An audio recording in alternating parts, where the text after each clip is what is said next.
Elimika na Mahasin TV, pata kujua wema wa Uislamu.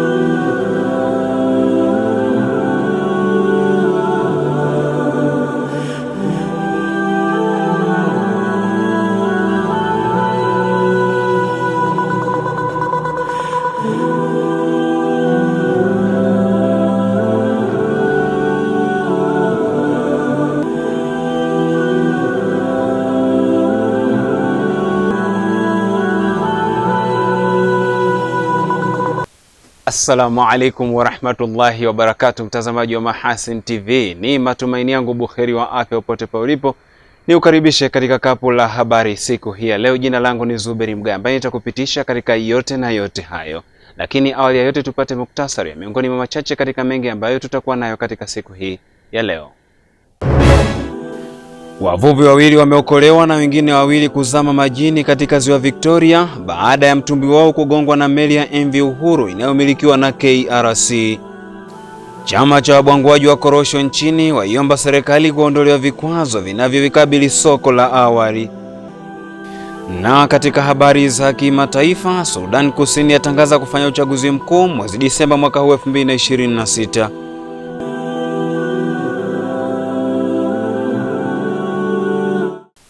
Naam, mtazamaji, nikukumbushe tu kuwa mbali na kuyapata matangazo haya kupitia katika kisimbuzi chako cha Azam, lakini pia unaweza kuyapata matangazo haya kupitia katika mtandao wa YouTube endapo ukiandika Mahasin TV official channel.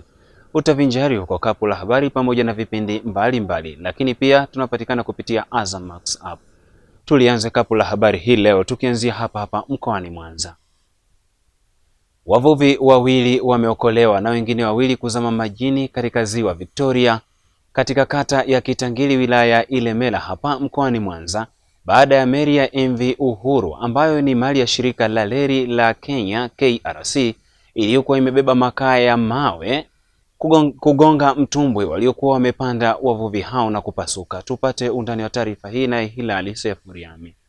Akithibitisha kutokea kwa tukio hilo, kamanda wa jeshi la polisi mkoa wa Mwanza, naibu kamishna wa jeshi la polisi DCP Willibrod Mutafungwa amesema meli ya MV Uhuru inayomilikiwa na shirika la reli ya Kenya ilibeba makaa ya mawe kutoka katika bandari ya Mwanza Kusini ikielekea katika bandari ya Kisumu nchini Kenya.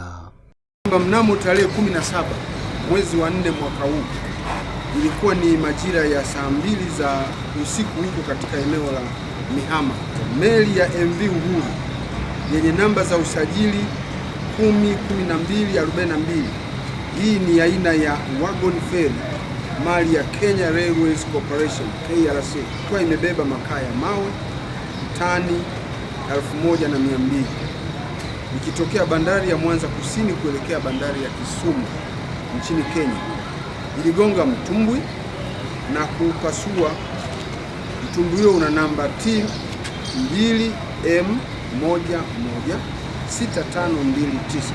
Akimtaja mmiliki wa mtumbwi huo uliogongwa na kupasuka, DCP Mutafungwa amesema kati ya wavuvi hao wawili waliozama, mmoja tayari mwili wake umepatikana, huku jitihada zikiendelea kutafuta mwili wa mmoja aliyezama majini. Unamilikiwa na Emmanuel Mjarifu Kakuru. Hata hivyo, mtumbwi huo ulikuwa umebeba wavuvi 4 ambao ni Emmanuel Elias, Malindi William Makeshi, Peter Masanja na Noel Julius.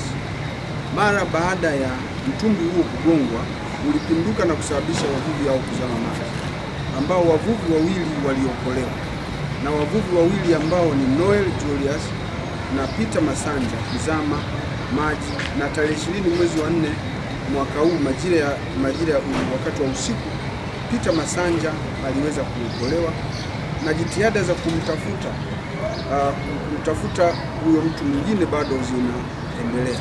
Katika hatua nyingine, DCP Mutafungwa amesema jeshi la polisi linaendelea kumtafuta mwanaume mmoja aliyehusika na tukio la wizi wa mtoto lililotokea mnamo tarehe 18 mwezi huu majira saa 5 asubuhi katika mtaa wa barabara ya Vumbi kona ya Bwiru wilaya ya Ilemela. Msako huo wa kumtafuta huyo mtuhumiwa, pikipiki pamoja na mtoto aliyeibiwa ulianza kufanyika, ambapo wakati msako huo ukiendelea, siku ya tarehe 20 mwezi wa 4 mwaka huu majira ya saa 3:30 ndipo zilipatikana taarifa kuwa kuna mtoto wa jinsia ya kike alipatikana akiwa ametelekezwa kwenye makaburi ya Nyasaka ambayo yapo katika wilaya ya Ilemela, na alipatikana baada ya msamaria mmoja mwema kumuokota na kumpeleka kwa mwenyekiti wa mtaa wa eneo hilo ambao ni mtaa wa Nyamugu. Mtoto huyu ambaye alipatikana aliweza kukutwa akiwa na michubuko sehemu za usoni.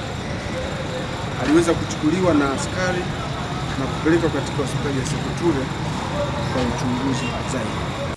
Katika kufikia malengo ya serikali ya kuongeza tija ya zao la korosho kwa kubangua tani milioni 1 za korosho hapa nchini hadi ifikapo mwaka 2030, chama cha wabanguaji wa korosho nchini TACP kimeiomba serikali na wadau wa zao hilo kushughulikia changamoto zilizopo ikiwemo vikwazo vinavyolikabili soko la awali. Rajab Shaban Matuga anatupasha zaidi. Changamoto hizo zimebainishwa kupitia mkutano mkuu wa 4 wa chama cha wabanguaji korosho nchini TACP kilichofanyika mkoani Mtwara. Nje ya mkutano huo, makamu mwenyekiti wa TACP Daniel Marwa amesema zipo changamoto zinazopaswa kutatuliwa ili kufikia malengo ya serikali katika kuongeza tija kwenye zao la korosho. Kuna mambo mengi ya kufanya ili kufikia malengo ya serikali ya 2030 ya kubangua walau asilimia 80 ya zao la korosho hapa nchini. Jambo la kwanza ni uwepo na upatikanaji wa malighafi za ubanguaji, na ambapo njia nzuri na rahisi ni uwepo wa soko la awali, ambapo ndio imekuwa moyo au injini ya ubanguaji. Kwa miaka 5 iliyopita ubanguaji umekuwa kwa haraka sana kutokana na uwepo wa soko la awali. Bi Ashura Bakari Mawazo ni mwenyekiti wa kikundi cha Tuna Jamii chenye maskani yake Magunchila, kata ya Nanguluwe, wilayani Newala. Anaeleza moja changamoto inayokabili soko la awali. Yaani kama ukifika kule, wengine wanekataza, utasikia mwenyekiti wa kijiji anakataza, hataki kununua korosho au watu wanekuja kununua, yaani wanajifanya kuwaita nani wakangomba. Wakati yule sio wakangomba, yule ana nani yake, kibali chake ambacho kinamruhusu kununua. Unaona? Kwa hiyo ninachoomba mimi, wakifika kijijini wakisema kwamba sisi hapa tunakuja kununua korosho kwa mfumo wa awali, basi waruhusiwe tu bila shida yoyote.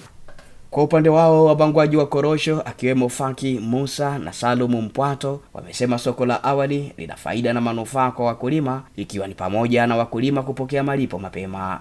Watu wote tunafahamu kwamba soko la awali linatoa pesa mapema na halina mizunguko mirefu, na unafahamu kwamba mkulima anakuwa muda wote ana shida nyingi tu kusomesha. Kwa hiyo yote haya yanategemea pesa ambayo inabidi auze mazao yake. Si wakulima tunalihitaji zaidi soko la awali, kwa sababu linatatua matatizo yetu kwa haraka. Hii inakuja kwa sababu viongozi wengi naona hawajapata uelewa au hawajaeleweshwa kuhusu soko la awali, lakini kumekuwa kuna mahitaji makubwa sana ya wakulima wa soko la awali, kwa sababu ndani ya soko la awali taratibu zinazofuatwa ni kama zinazofuatwa na soko la upili, ila soko la awali linamfanya mkulima anapata pesa yake mapema. Bodi ya korosho wanatakiwa watoe elimu kwa wakulima na viongozi wa vyama vikuu.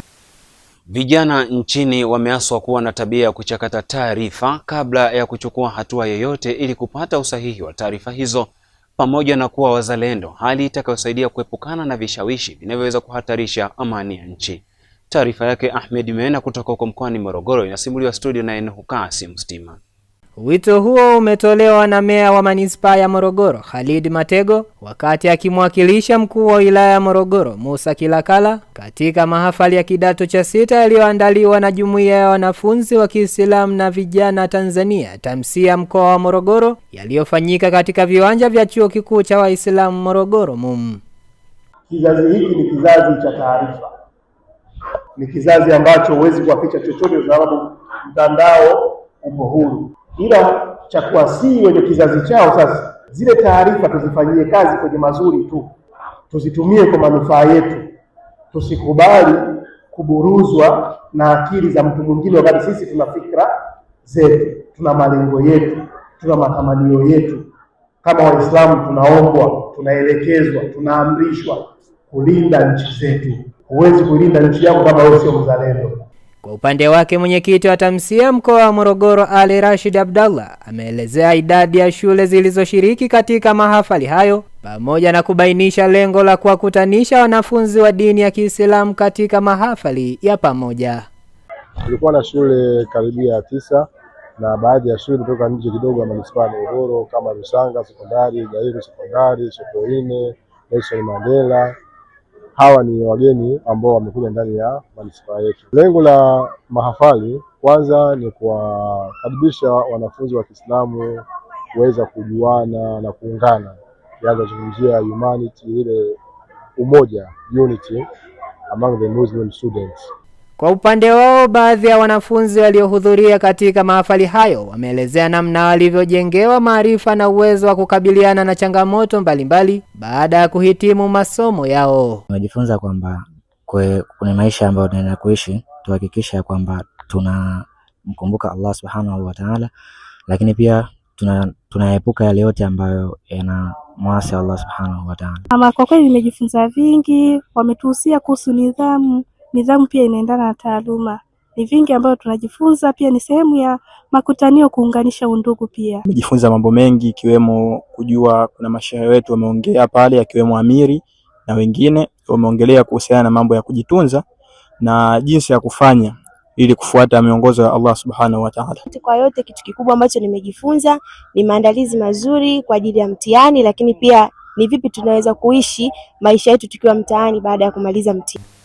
Shukrani sana Ahmed Mena kwa taarifa hiyo kutoka huko mkoani Morogoro ambayo imesimuliwa studio na Enoch Kasim Stima. Mtazamaji, bado tunaendelea na kapu la habari kitaifa. Hivi sasa tuelekee huko mkoani Katavi. Katibu tawala wa mkoa wa Katavi Albert Msovera ametaka kufufuliwa kwa mabaraza yote ya ardhi kuanzia ngazi ya kata mpaka halmashauri ili kupata suluhisho la kudumu la migogoro ya ardhi mkoani humo na kusogeza huduma za usuluhishi karibu na wananchi. Hilali Sefuriami anatupasha zaidi. Ras Msovela ametoa wito huo wakati akizungumza katika kikao kazi cha watumishi wa halmashauri ya wilaya ya Nsimbo, akisema kufuatia uwepo wa migogoro mingi ya ardhi mkoani humo ni lazima kuyafufua mabaraza hayo ili kupata suluhisho. Mkurugenzi pamoja na timu yako, kuna migogoro. Nilikuwa naangalia pepa yangu hapa, mabaraza kule imezungumzwa. Hebu yakahuishwe mabaraza ya ardhi. Migogoro mingi sana mkoani Katavi, migogoro ya ardhi. Ile eneo bado hatujalipa uzito unaostahili. Mabaraza ya kata kusuluhisha migogoro ya ardhi. Mnayo huko watendaji, tupate taarifa mabaraza mangapi ya kata yanafanya kazi, na wajumbe wale wa yale mabaraza wajengewe uwezo wa kuweza kufanya kazi kama mabaraza kusuluhisha migogoro mbalimbali ya ardhi. Aidha, Msovela ametaka mabaraza hayo kuanza mchakato wa mara moja kuyapima maeneo yenye migogoro na kutoa hati miliki ili kuepukana na migogoro inayosababishwa na ukosefu wa nakala zinazoonesha uhalali wa kumiliki maeneo hayo. Tunayo mashamba ya wananchi, imezungumzwa hapa, yapimwe, viwanja vipimwe, kupata hati miliki za kimila ili kupunguza migogoro hasa kwenye maeneo yenye migogoro. Na Mungu ametujalia tuna hifadhi kubwa. Tuna misitu mingi, wananchi wanavamia kule. Basi wale ambao wana haki yale maeneo, basi wapimiwe naweza kupata zile hati miliki za kimila. Lakini tuna migogoro mingi sana ambayo iko pia kwenye ngazi ya kule chini ya kifamilia. Tunao wazee wa kimila wale, pia nao waweze kujengewa uwezo wa kuweza kutatua masuala mbalimbali ya migogoro kwenye level ya families, kwa sababu wale wazee wetu bado wanaheshimika. Katika hatua nyingine, Msovela amewataka watumishi wote wa umma mkoani humo kutimiza majukumu yao kwa ushirikiano ili kufikia lengo la serikali kutoa huduma bora kwa wananchi wake. Tuwe na ushirikishwaji, teamwork spirit. Kijijini pale unaona kwamba bwana, ile jambo liko nje ya uwezo wako, uuliza ita timu yako au uuliza mtendaji wa kijiji kingine, bwana mimi na changamoto hii.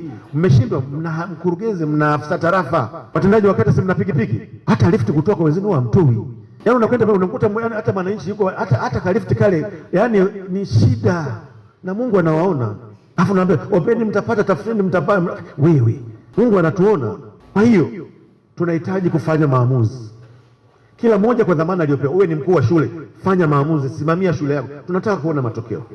Naam, shukrani sana Hilali Sefuriami kwa masimulizi ya taarifa hiyo kutokea huko mkoani Katavi. Mtazamaji, hivi sasa tuvuke maji tuelekee huko katika visiwa vya marashi ya karafuu na uchumi wa buluu huko kisiwani Unguja, ambapo Wizara ya Afya Zanzibar imetilia na saini mkataba wa mashirikiano na Jumuiya ya Afya ya Ukanda wa Afrika Mashariki, Kati na Kusini ECSA, unaolenga kuimarisha huduma za kibingwa, ikiwa ni hatua muhimu katika kuendeleza sekta ya afya na kuimarisha ustawi wa wananchi. Na Hukasi Mustima anatupasha zaidi. Ushirikiano huo utasaidia kuongeza upatikanaji wa wataalamu wa afya wenye utaalamu wa kibingwa na kuimarisha mifumo ya utoaji huduma ili kukidhi mahitaji ya sasa na ya baadaye. Mnazi mmoja ikija kifunguliwa hapo, manake tunajiuliza itakuwaje ma specialist ikiwa hawa tulionao sasa hivi hawatoshi. Je, mbinguni hospitali ya kufundishia na rufaa itakuwaje? Massive, tunahitaji wataalamu. Sasa tukaona tuje na utaratibu huu wa kushirikiana na hawa wenzetu ECSA ambao watatusaidia kuwa na Center of Excellence ambao kila hospitali ya wilaya itakuwa na hadhi ya hospitali ya kufundishia. Akizungumza mara baada ya utiaji saini makubaliano hayo, Katibu Mkuu wa Wizara ya Afya Zanzibar Dr. Mngereza Mzee Miraji amesema kupitia makubaliano hayo Zanzibar itanufaika na programu mbalimbali za mafunzo, tafiti na kubadilishana uzoefu na nchi wanachama wa ECSA. Hizi hospitali za wilaya kwa sababu zina facility zote za kisasa, ina hadhi ya kufundishia. Kwa hiyo wataalamu wetu wa afya MDs watakuwa wanaendelea na routine zao, hali ya kuwa baada ya miaka 3 wanakuwa ma specialist. Sasa ECSA na Dr. Ntuli watatusaidia kwa utaratibu wao na zile taasisi zake, ataleta hao ma specialist sasa kuwa train, kuwafundisha watu wetu. Kwa hiyo down the line tukihesabu miaka mitatu ijayo, tunahesabu how many specialists tumepata. Mitatu mingine how many specialists tumepata. Kwa hiyo tukicombine hawa wa ECSA hapa kwenye Center of Excellence, tukijumlisha wale wa bilioni 2, tukijumlisha wa OC, yani tunaweza tukakava gap ndani ya muda mfupi sana. Na hiyo ndio Zanzibar ambayo tunaitaka. Mkurugenzi mkuu wa ECSA Dr. Ntuli Kapologwe amesema uwekezaji katika huduma za kibingwa ni muhimu katika kupunguza mzigo wa magonjwa sugu na kuimarisha ubora wa maisha ya wananchi. Na kubwa ile model tunayotumia sisi, mtu hahitaji kwenda Suza akakae pale akafanye mafunzo, lakini anaweza kasoma akiwa maeneo yale yale aliyopo. Ila sisi tumetumia miundombinu ambayo imewekezwa pamoja na serikali hapa, kuanzia Mnazi Mmoja kutumia kama ndio vituo vyetu ambavyo vitatumika kuwajengea uwezo wenzetu, lakini sambamba na hilo tutakuwa tunatumia elimu ya masafa ili kuweza kusaidia wenzetu ambao wapo maeneo mbalimbali kuweza kupata elimu za kibingwa na ubobezi, hususan kwa afya mama na mtoto pamoja na masuala ya wauguzi na wakunga. Nako kisiwani Pemba, wasaidizi wa sheria huko kisiwani Pemba wametakiwa kutumia elimu wanayopatiwa kusaidia kutatua migogoro ya kijamii katika hatua ya awali ili kupunguza mrundikano wa kesi mahakamani. Kwa mara nyingine tena, Rajab Shaban Matuga anatupasha zaidi. Ameyasema hayo mratibu mradi wa shirika la mpango wa maendeleo la Umoja wa Mataifa UNDP Galamalieli Henry Sunu wakati wa kufunga mafunzo mbadala ya sheria ya kutatua migogoro katika jamii yaliyofanyika Gombani Chake Pemba. Mafunzo hayo yaliyotolewa kwa wasaidizi wa sheria yamelenga kuwajengea uwezo kusuluhisha migogoro ndani ya jamii. Kupitia Paralegal tumeona itakuwa rahisi sana kupata huu ujuzi ambao tunawapatia ili basi wakasaidie kwenda kuleta upatanisho wa migogoro mbalimbali ambayo inatokea katika jamii. Na sisi kimsingi tunaona hili ni jambo la muhimu sana kwa sababu tunaamini kupitia hii training ya ADR basi Paralegal wataweza kutatua migogoro kwa kiwango kikubwa sana. Kwa sababu ukiangalia kwa mfano kwa sasa hivi kuna migogoro iko mingi sana, mingine mpaka inafikia mahakamani, lakini kupitia hii training basi nafikiri itapunguza hata pia zile kesi ambazo zinaenda mahakamani. Hii migogoro itakuwa inatatuliwa katika ngazi ya jamii. Afisa sheria Mahakama Kuu Tunguu Bi Sabra Zuberi Saidi amesema kadiri jamii inavyokuwa ndivyo migogoro inavyoongezeka, hivyo mafunzo hayo yatasaidia kupunguza kwa kiasi kikubwa kesi mahakamani pamoja na kuokoa muda na gharama zisizo za lazima. Migogoro mingi ambayo inakuja kwenye mahakama inatokana na jamii kutoka katika ngazi ya chini huko, ambapo kama paralegal wakipewa haya mafunzo na ambayo of course wameshapewa na ni mafunzo mazuri, yatasaidia pia kuondoa mrundikano wa kesi ambazo zingeweza kusuluhishwa kwa mapema katika ngazi ya chini na kuweza kusaidia mahakama kuondokana na ule mrundiko mkubwa sana wa kesi, kwa sababu jamii inakuwa, migogoro inaongezeka na migogoro mingine ambayo hahitaji muda mwingi sana kubaki mahakamani yakifanywa usuluhishi kwa wakati mdogo tu, ili tutumie nguvu kubwa na akili kubwa katika kujiletea maendeleo hapa Zanzibar. Kwa upande wao, wasaidizi hao wa sheria wamesisitiza kwenda kuifanyia kazi elimu walioipata kuisaidia jamii katika kutatua migogoro ikiwa bado katika ngazi ya familia, ili kuhakikisha jamii inabaki salama. Kama paralegal ni kazi yetu kupeleka taaluma kwa jamii kwamba kuna hii njia ya kusuluhisha migogoro nje ya mahakama, tunaita IDR, na ni njia mwafaka na njia mzuri kwa sababu ni njia ambayo inaokoa muda, inaokoa gharama, lakini pia inalinda uhusiano uliopo baina ya hao wenye mgogoro. Kwa hiyo naamini kwamba jamii kishapewa taaluma, kishaelimishwa, hii njia itakuwa ni mwafaka kwa na watu waweza kuikubali. Tunaona katika jamii zetu migogoro midogo tu inafika vituoni, mahakamani, lakini mafunzo haya yamekuja muda mwafaka. Sisi tuliopewa tutakuwa mabalozi wa kuyafanyia kazi kuhakikisha jamii zetu zinaishi salama, lakini pia familia zetu zinaishi salama. Ni matarajio yetu sasa kwenda kusaidia jamii yetu iliyotuzunguruka ili kutatua migogoro hiyo, ama kuipunguzia mahakama zetu na vyombo vyetu vingine vya sheria masuala haya ya undurikano wa makesi mengi pale. Naam, shukrani sana Rajabu Shaaban Matuga kwa masimulizi ya taarifa hiyo kutoka huko kisiwani Pemba. Na mtazamaji, kwa taarifa hiyo inatupa wasaa kwenda kupoza kwa sekunde chache, na tukirejea ni wasaa mwingine wa kuzifahamu zile taarifa mbalimbali ambazo zimejiri nje ya mipaka ya Tanzania. Nikusihi na nikuombe tu mtazamaji, endelea kusalia papo hapo katika runinga yako. Hii ni Mahasin TV, pata kujua wema wa Uislamu. Mahasin TV, channel namba 455 katika kingamuzi cha Azam.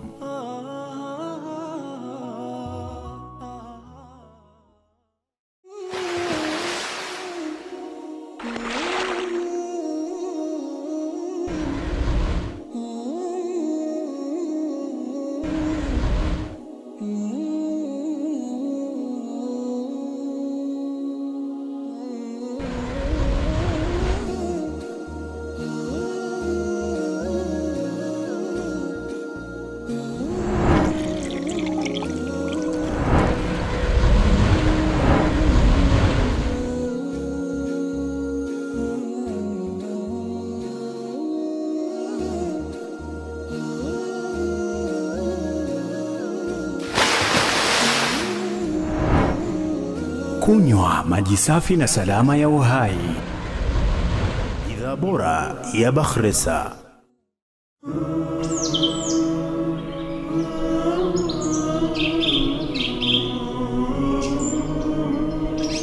Mahasin TV, pata kujua wema wa Uislamu.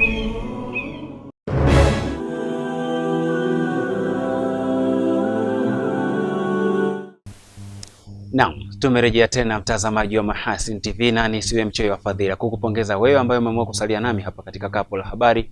Na kwa wewe kama ndio kwanza unaungana nami, kipindi hewani ni Kapu la Habari, ambapo hivi sasa ni wasaa mwingine wa kuziangazia zile taarifa mbalimbali ambazo zimejiri nje ya mipaka ya Tanzania kama zinavyosimuliwa naye Hilali Sefu Riami. Mtazamaji wa Mahasin TV, karibu sasa katika habari za kimataifa.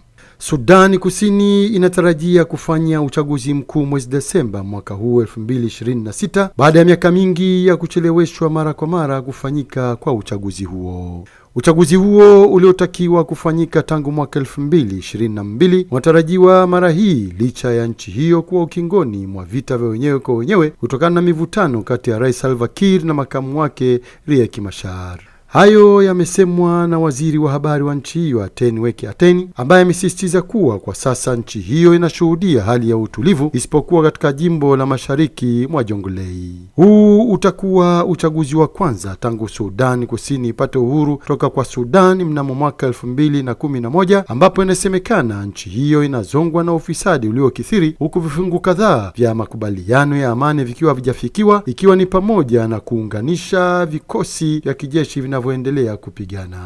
Nchi hiyo imeendelea kuzorota uchumi wake baada ya vita vya wenyewe kwa wenyewe vilivyodumu kwa muda mrefu na kupelekea maelfu ya raia kuuawa na wengine kuyakimbia makazi yao.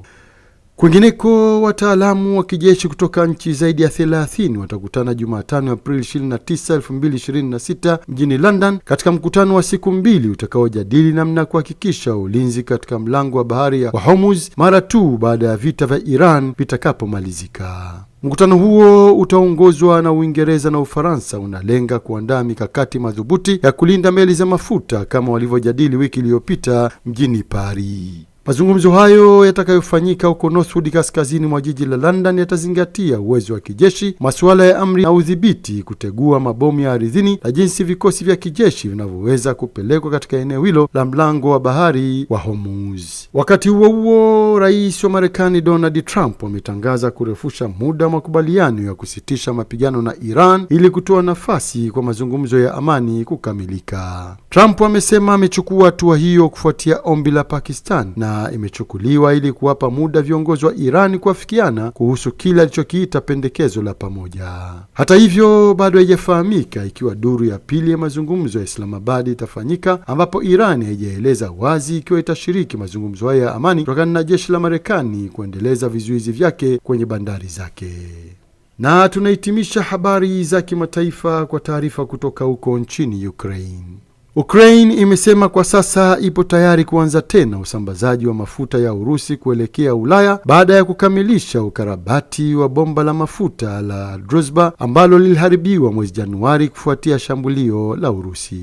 Serikali mjini Kiev imesema inaweza kuanza tena kusafirisha mafuta hayo ikiwa itapokea ombi rasmi, huku kitumai kuwa hatua hiyo itapiga jeki mpango wa kupewa mkopo wa mamilioni ya euro kutoka Umoja wa Ulaya. Bomba hilo la Druzhba limekuwa kitovu cha mzozo kati ya Hungary na Slovakia, ambazo zimekuwa zikiilaumu Kiev kwa kuchelewesha makusudi ukarabati huo. Rais wa Ukraine Volodymyr Zelensky ametahadharisha kuwa vikosi vya Urusi vinaweza kulishambulia tena bomba hilo, akisema tahadhari za kijeshi lazima zichukuliwe mapema. Katika siku za hivi karibuni, Kiev imeendelea kuilaumu Urusi kushambulia maeneo yake kupitia ndege zisizo na rubani, ambapo Zelensky naye ameendelea kuomba kuungwa mkono na nchi za Ulaya. Hilal Sefuriami, Mahasin TV. Naam, shukrani sana Hilal Sefuriami kwa masimulizi ya taarifa hizo ambazo zimejiri nje ya mipaka ya Tanzania. Na mtazamaji, mpaka kufikia hapo mimi sina ziada hapa katika kapu la habari, lakini kabla ya kuhitimisha nikukumbushe miongoni mwa machache katika mengi ambayo tulikuwa nayo katika siku hii ya leo. Wavuvi wawili wameokolewa na wengine wawili kuzama majini katika ziwa Victoria baada ya mtumbi wao kugongwa na meli ya MV Uhuru inayomilikiwa na KRC. Chama cha wabwanguaji wa korosho nchini waiomba serikali kuondolewa vikwazo vinavyovikabili soko la awali. Na katika habari za kimataifa, Sudan Kusini yatangaza kufanya uchaguzi mkuu mwezi Disemba mwaka huu 2026. Naam, mpaka kufikia hapo mtazamaji wa Mahasin TV, mimi sina la ziada hapa katika kapu la habari, ambapo muda wote ulikuwa na Misubiri Mgani ili kupitisha kwa upande wa habari za kitaifa, na katika upande wa habari za kimataifa nilimualika hapa Hilal Sefuriami ambaye amekupitisha katika yote na yote yaliyojiri nje ya mipaka ya Tanzania.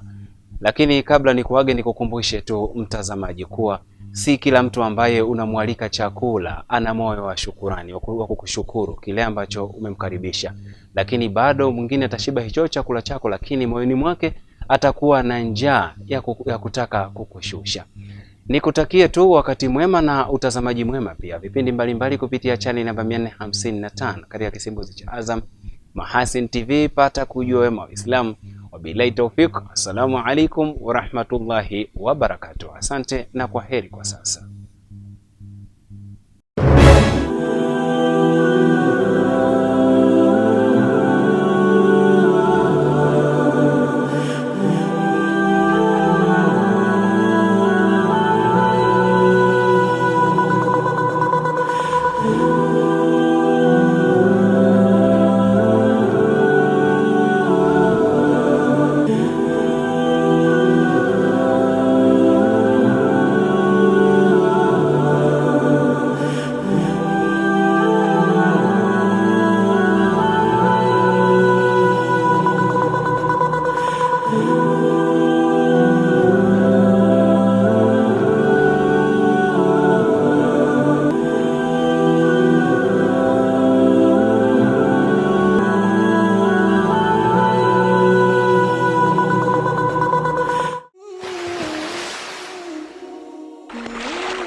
Kunywa maji safi na salama ya uhai.